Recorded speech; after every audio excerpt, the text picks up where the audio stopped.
People even believed this, that there'll be some science in the body, and they burnt Trishul in their back, on the forehead, see this just appeared. In the West, people show their hands and there are marks here and say, I have the crucifixion marks, so Jesus has appeared for me. In India, Shankha will appear on the shoulder, you just have to burn yourself. You can brand yourself with Shankha Chakra or with crucifixion marks or whatever nonsense you want. In a way, enlightenment means you are an unblemished life, no branding.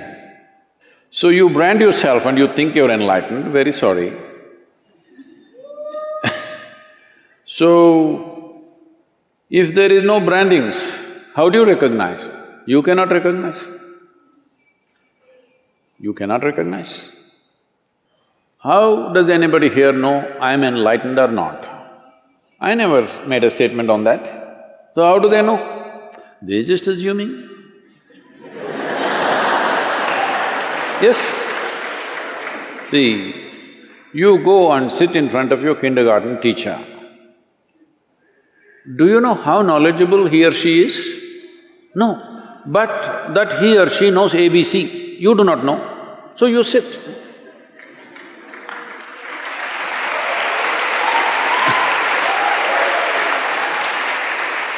So right now, we are talking XYZ.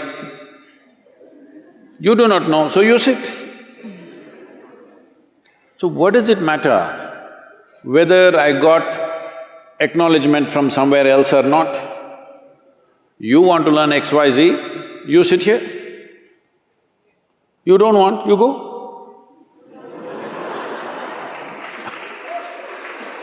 So,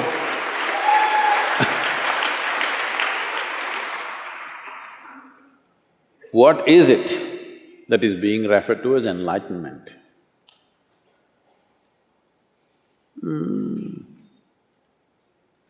You know, there's something called as daybreak. It's a good word, I like that. It's called sunrise, but it's a daybreak. The day broke.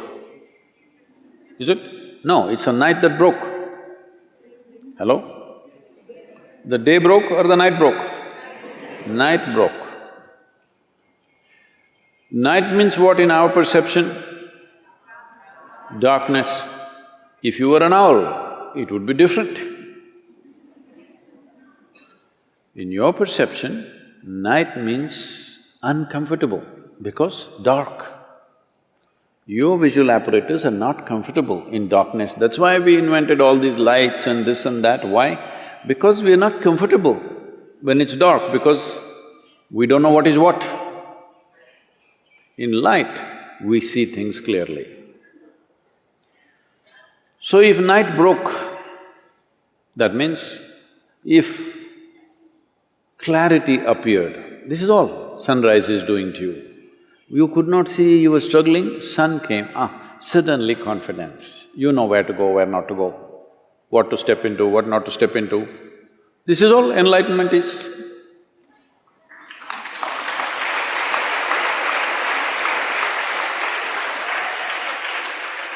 Clarity came, where you see everything clearly. You know, there was a book that we were publishing. There's a series of talks and something came to give a title. So I looked at the content a little bit and then I said, of mystics and mistakes. Our English department said, Sadhguru, this is too up in the face. Say something little more gentle. People are always asking me, Sadhguru, say something little more gentle, you're capable of that, come on. I am capable, but I don't want to say because people will twist it and turn it in so many ways. If you say it in a face-slapping way, they don't meddle with it too much.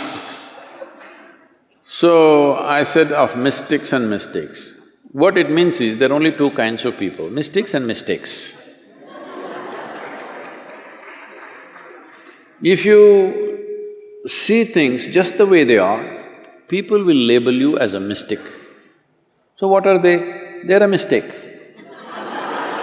They're making mistakes about perceiving basic aspects of life, that's all. Yes? Making mistakes about perception. Why they're making mistakes about perception? Their one hand is always dipped in their memory. This is why we say karma. They are mistaking memory for intelligence, that's all the mistake they have done.